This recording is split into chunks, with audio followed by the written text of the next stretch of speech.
Hey guys, welcome to this week's track guide. This time we'll be showing you the Sebring International Raceway in the Porsche 963 GTP car. So coming out of the final corner you find yourself on the left hand side of the track, but since the first corner is a left-hander you want to bring the car smoothly back over towards the right hand side, so you have plenty of time to do that obviously, so take your time in realigning the car with the right hand side in time for the braking zone for turn 1, which turn 1 at full speed looks like this.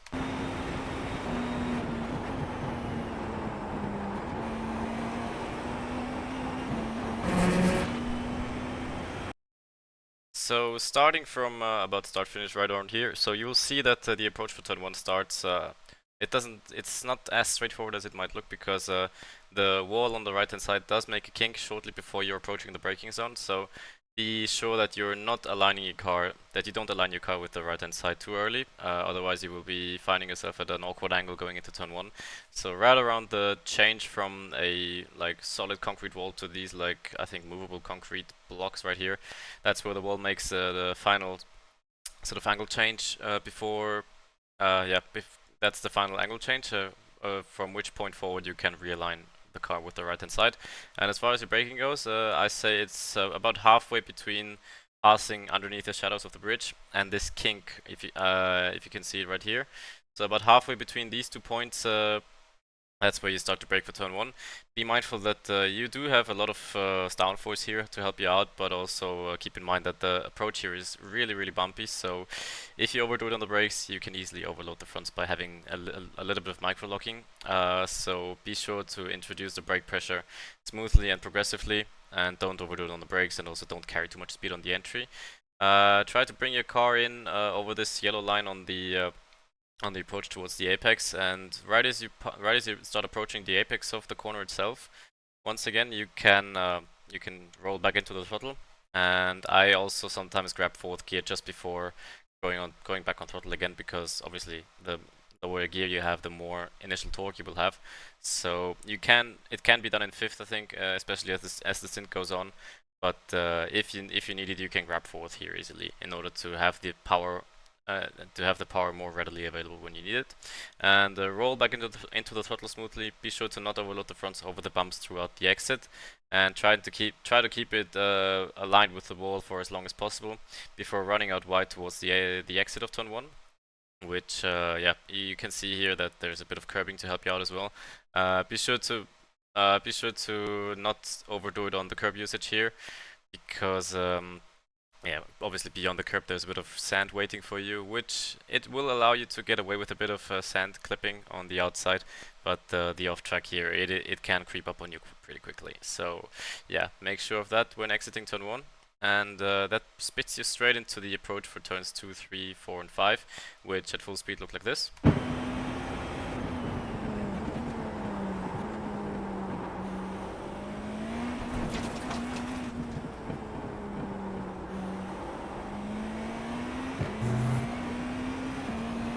So when exiting turn 1, you will see that the road has a slight kink towards the right before the actual braking zone itself. So on the track map it says that this here is the official turn 2, so we're going to treat it as that. In order to set up the braking zone for the actual turn 3, you want to leave a bit of space towards the right hand side in order to swing the car back over towards the right and to have it aligned with the right hand edge of the track in time for the braking for turn 3 when going through turn 2. And your braking point for turn 3 is actually pretty much right as you start crossing this access road on the right hand side here. Feed the brakes in smoothly, try to not overload the fronts initially, try to roll into the brakes progressively in order to make maximum use of the tire grip available. And obviously trying to keep the car in as straight a line as possible while decelerating. Get all of the deceleration out of the way as long as you're traveling straight. And right as you pass this final set of a single cone right here, that's when you start shifting towards the trail braking phase, start feeding off the brakes, and try to more or less align the car in terms of angle with this bit of the curb before it makes the final sort of sudden angle change towards the left hand side. And also try to, if at all, graze the curb on the inside, but try not to jump the curb necessarily, because it is quite aggressive, and you will need it will upset the car more than likely and cost you lap time instead of gaining you anything in terms of saving distance. And the approach for turn 3, or the approach through turn 3 into turn 4, requires you to go back on throttle smoothly and try and stabilize the car over this curb on the right hand side. Try and cut it as much as possible, at most with about half your car on the, like, at least half of your car still has to be on this blue and white curb right here in order to avoid an off track. So from the outside, it is, yeah, it can be a bit close for comfort here in terms of off track. I think this would be pretty close to the maximum, I think. Anything any more to the right and you will get an off track. And in order to save distance, obviously make full use of the curb available here. And try and keep the car on the right hand side after going off the curb. And all this time you're stabilizing the car by breathing in and by breathing on and off the throttle, especially over the curb, and try and realign it with the right hand side. And you can see this bit of curb on the outside here, at the end of which, that's when you, or basically right as you pass the middle part of the curb, or right at the middle of the curb, that's when you start feeding. So that's when you start to feed the brakes into the car once again, and try and turn in. Yeah, don't try to take too much out of the entry right here in terms of running out too wide in order to open up the corner too much.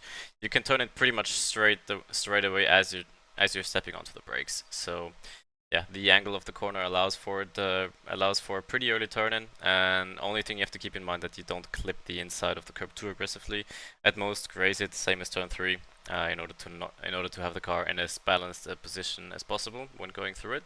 And in terms of using the curb on the outside, you can get away with a bit of curb usage here, but I would say at most with the sidewalls of your right-hand side tires, because it used to be pretty advantageous to make full use of the curbs on the outside here, but that was when we had a lot more downforce and a lot more grip in the car.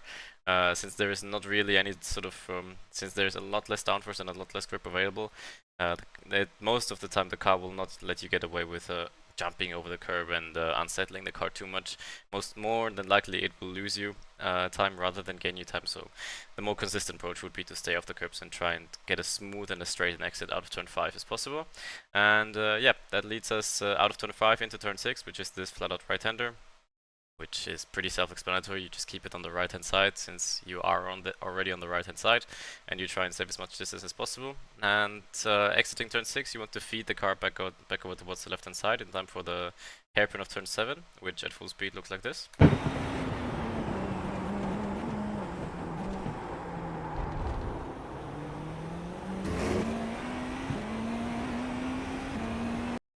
So after exiting turn 7, as I said, you want to realign the car with the left-hand side in order to have the ideal position, in order to position your car ideally for the braking zone for turn 7, which yeah, it is the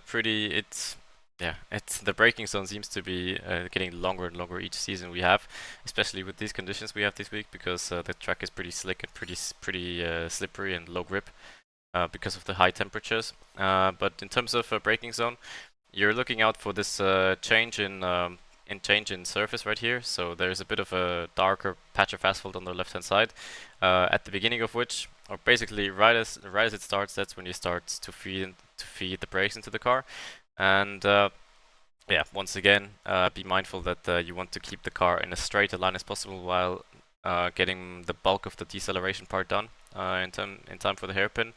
And yeah, part of a smooth braking zone is to feed the brakes into the car smoothly in order to make the most use of the tires available, and avoid any sort of micro lockups, because having a lockup here, it is pretty deadly, or it can be it can be hard to recover, because once you lock up the car, once you lock up one of your 2 front tires in iRacing, it is pretty hard to get rid of the lockup, and also by the time you've already locked up, it's already too late to still have a decent corner. So avoid lockups here at all costs, and as I said, get the bulk of the deceleration part done in as straight a line as possible, and keep the car in a straight line until passing this final cone on the left hand side. That's when you start shifting into the trail braking phase.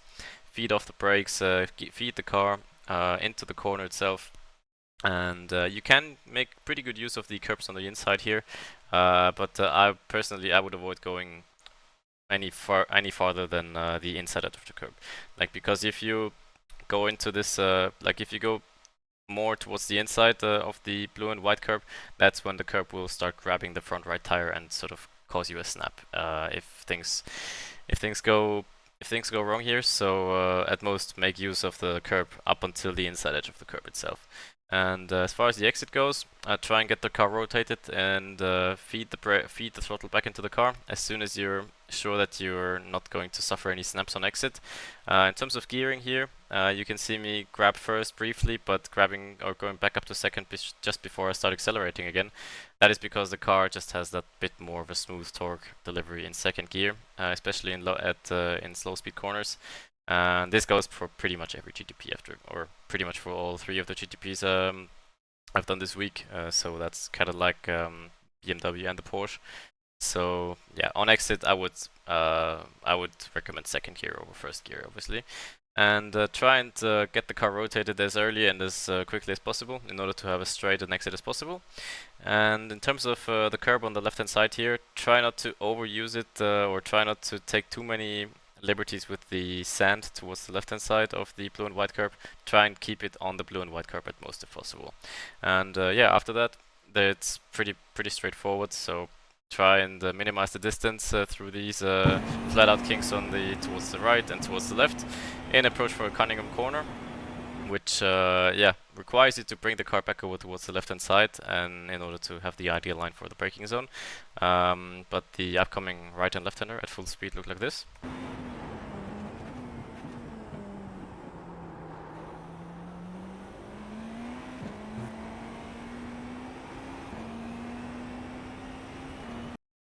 So in time for the braking zone for turn, what are we at? I think we were turn 7, 8, 9, 10. For turn 10, I think it is. And time for the braking zone for turn 10, you should be realigned with the left hand side fully in order to have the car on the left hand side. Since it's an upcoming right-hander. And in terms of your braking zone, or in terms of braking point, I would say it is about 10 to 15 meters before the first set of cones on the left-hand side. Be mindful here that the braking here, it's a bit of a it's deceivingly early here because you're not going to be able to make full use of the available exit space on going into turn 11. So you want to brake earlier rather than later here in order to have as straight an exit out of turn 11 as possible. But yeah, braking point is around 10 to 15 meters before the first set of cones on the left hand side.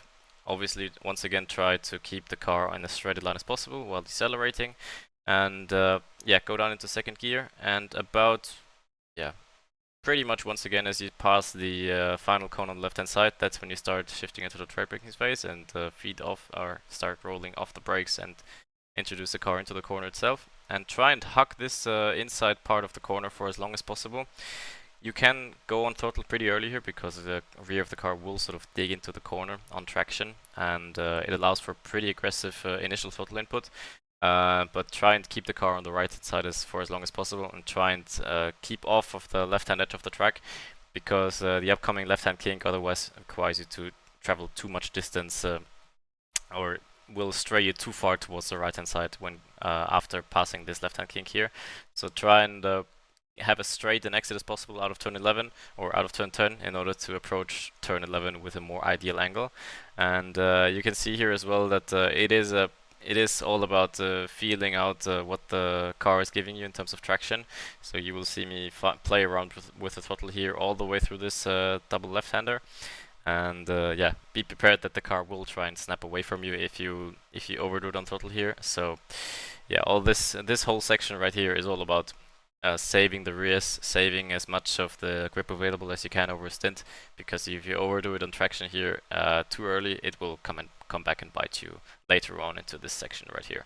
So yeah, try and keep the car in the middle, or at most sort of in the middle of the track, and in time for the approach for turn 12 and 13, also known as Tower Corner, which at full speed looks like this.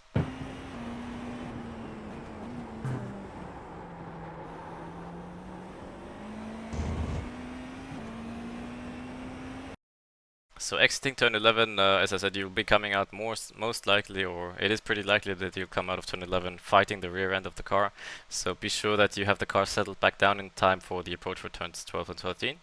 And when going through turn 12, being on the official track map, it's this sort of right-hand kink before the actual right-hander after following it. So when passing the end of the curb on the right-hand side, or pretty much around 5 to 10 meters before the end of the curb on the right hand side. That's when you start feeding the brakes into the car, and aim your car to be, or the extended longitudinal axis of the car should be aligned more or less between these two cones right here, in order to have as straight a braking zone as possible, where you don't have to manipulate the car. All you have to do, or where you can concentrate on decelerating the car more than anything. And by the time you reach the left-hand side edge of the track, you can start feeding off the brakes once again in order to go into the trail braking phase for turn 13 proper, which is basically right as you pass this final cone on the left-hand side right here. So after passing this one, you will be able to feed off the brakes once again, and also be mindful here that right here there's quite a few bumps when going into turn 13, or just before passing the apex for turn 13. So turning in a little bit earlier will probably help you more rather than turning in later, because if you turn in too late, you will catch one of the bumps at the wrong angle perhaps, and it will just wash you out even wider than you've already gone by that point. So yeah, try and turn in a bit earlier than expected here. And as far as the apex goes, this curb on the inside, it is pretty aggressive if you start going over the top of it, but you can graze it with your right hand side, or with the sidewalls of your right hand side tires. So try and get as close to it as possible, but try not to overdo it in terms of actually hopping over the curb, because it will unsettle the car more than likely. And yeah, you can go on throttle pretty early here as well, like just before passing the apex of turn 13 proper. You start feeding the throttle back into the car, and try and stabilize the car throughout the exit, and try not to get any snaps. And also, in terms of curbing on the left hand side here, you can see from this angle perhaps that the teeth of the curb are pretty aggressive here. So yeah, in most cases I found that using the curb with the full width of your left hand side tire will more than likely kill all the momentum you have, or will kill most of the momentum you've carried up until that point. So try and avoid using this curb with the full width of your tire on the left hand side.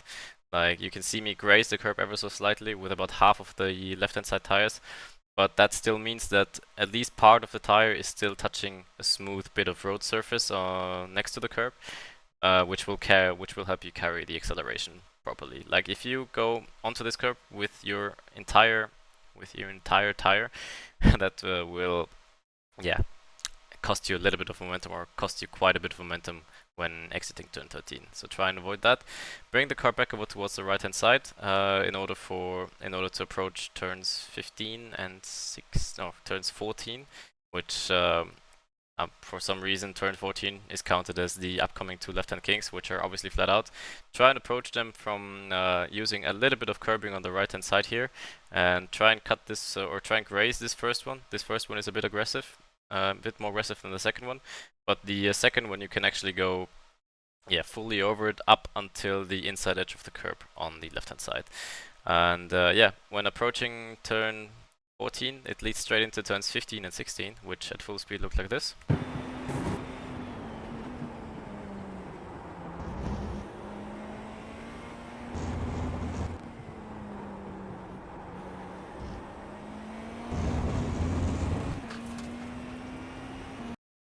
So when exiting turn 14, as I've said, you want to make full use of the curb on that second part of turn 14, which, well, first of all to save some distance, but second of all to align your car with the left-hand side edge of the track as soon as possible, in order to have as much of an ideal line as possible when braking for turn 15. And as far as your braking point goes, it is basically right as you pass this transition from concrete to the grass on the left-hand side. Maybe 2 to 3 meters before that. By the time you're 2 to 3 meters before the transition, you're fully committed onto the brakes. And once again, try and get most of the deceleration out of the way as possible while traveling straight. And about halfway between the two cones, and the set of two cones and the set of just the single cone, about halfway between these 2 points, that's when you start feeding off the brakes once again and turning into the corner. And you can make pretty good use of the curb on the inside here, up until the inside edge of the curb. Like, if you start grabbing the inside edge of the curb with your right hand side, it will most likely bottom out and just make the car jump all over the place. So yeah, try and make good use of the curb without overdoing it towards the inside of it, and also try and sacrifice some of the space available on the outside here. Like you'll see me I keep the car about 1.5 or 1 car width away from the left hand side on exit. That is because this upcoming left-hander, which is still part of turn 15 for whatever reason, is pretty important in terms of setting up the final part of this section. You can make pretty good use of the curb here on the left hand side, but once again, beware of not overdoing it with the inside edge of the curb, because as soon as the tire starts grabbing the inside edge of the curb, it will bottom out and just jump all over the place and unsettle the car and unsettle the whole balance.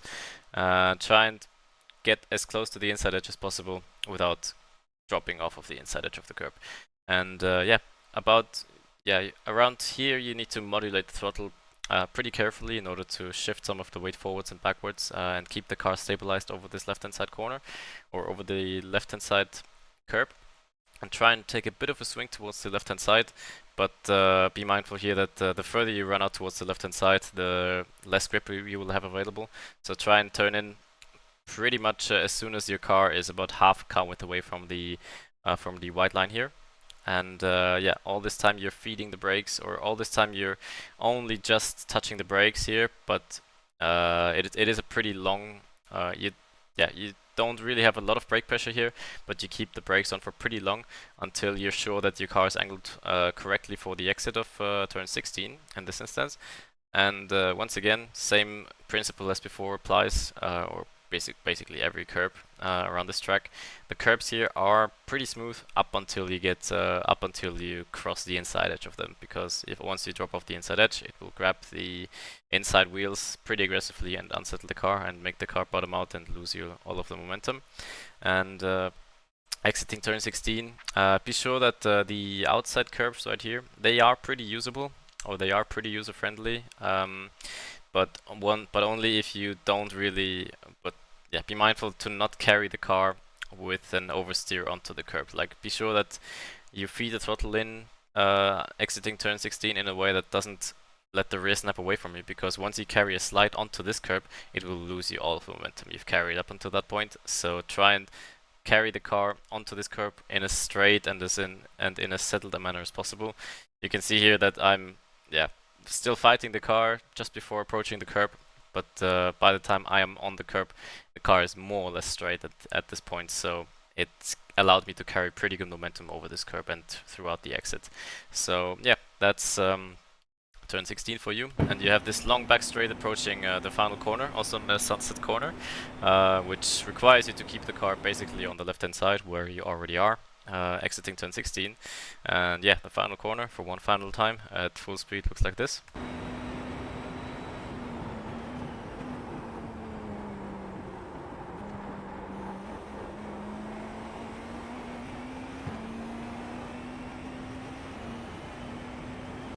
So when approaching turn 17, you will see that there's plenty of brake markers here on the left hand side. The main focus of which are basically the second and third set of cones on the left hand side. Like, just after passing the set of 3 cones, or the second set of cones, the set of 3 cones right here, right after passing that, you start committing onto the brakes, and you turn in pretty much immediately, so be mindful of that when modulating your brakes, because obviously when you're steering and braking at the same time, you cannot commit fully onto the brakes, so be mindful of that when turning and braking into turn 17. And as far as the amount of entry angle you try to carry, or as far as how much you try to open up the entry of the corner, there's this white line right here, which I would recommend not crossing over completely. Like, you can take a bit more entry, you can take a bit of a wider entry right here, but ever since the GTP has had a reduction of grip and just overall downforce, it is not really that advantageous anymore, I think, to try and carry too much of or try and open up the corner that much more, because the car cannot carry the speed anyway, and which means that you're better off saving distance at this point. So at most, try and touch your right hand side wheels with the white line right here, and I'm going even a bit tighter than that. So yeah, all this time you're trail braking, slowing the car down, try to avoid any lockups and over pushing the front tires throughout the entry already, of course, and you try and bring the car back over towards the inside in time for the apex, which is this sort of abrupt angle change right before the corner starts, or right before you start going under the bridge. Right here, like right around here, is where you want to be the tightest towards the inside wall, and just before that, you can start feeding the throttle